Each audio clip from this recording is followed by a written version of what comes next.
I don't believe that these children can be served on an adult campus. My background is law enforcement. In the Buffalo area, I was a trooper, I was the sheriff of Erie County.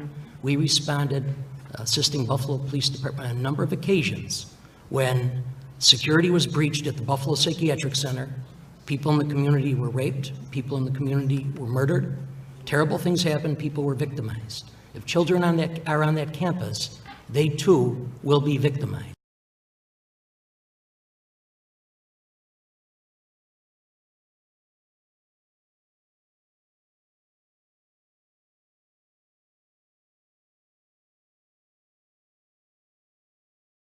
I wanted to ask this question earlier, but I'm glad you brought this up in your testimony. You said there are clients in the Buffalo Psychiatric Center facility that are sex offenders that have been convicted of sex crimes. Is that a fact? Yes, it is. So here we are. We have our most vulnerable children who have maybe experienced that trauma, and we are going to put them in a setting. So the state of New York wants to place them with sex offenders. Is that accurate? That's accurate, and that's where we feel common sense sometimes is not common, and it's, you know, boils down to dollars and cents. This whole move boils down to dollars and cents. Slowly and surely, the tranquility of the surroundings brought peace and comfort to both myself and my sister's mind and body. My visits to the campus were peaceful. The location of CPC, away from the hustle and bustle of the inner city, brought calm. Looking out of the windows and seeing grazing deer or a wild turkey brought curiosity, but also smiles. The calm felt on the campus gave comfort as a part of therapy and treatment you can't duplicate or replicate anywhere else. The other thing is about transportation. The Children's Psychiatric Center serves 19 counties.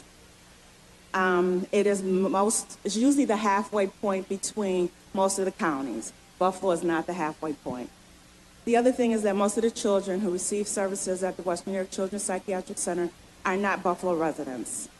They are residents of these 19 counties.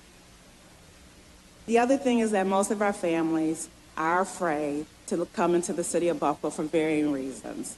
It is not the most optimal place to put our families and their children for that reason.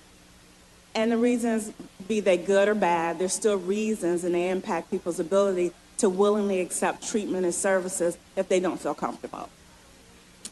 The other thing about transportation is gas cards are providing. We've heard about gas cards. The state does not account for those in their cost of services. The gas cards are provided through private donations. They are also accounted for through staff fundraising. The staff is fundraising to get these cards for families so that they can get back and forth to see their families. Issue threats, which I did, including assisting a lawsuit by the Justice Department against Buffalo Psychiatric Center for care so deficient it violated the civil rights of patients. That was a long time ago, but it made some difference. My family still lives with that tragedy of 30 years ago.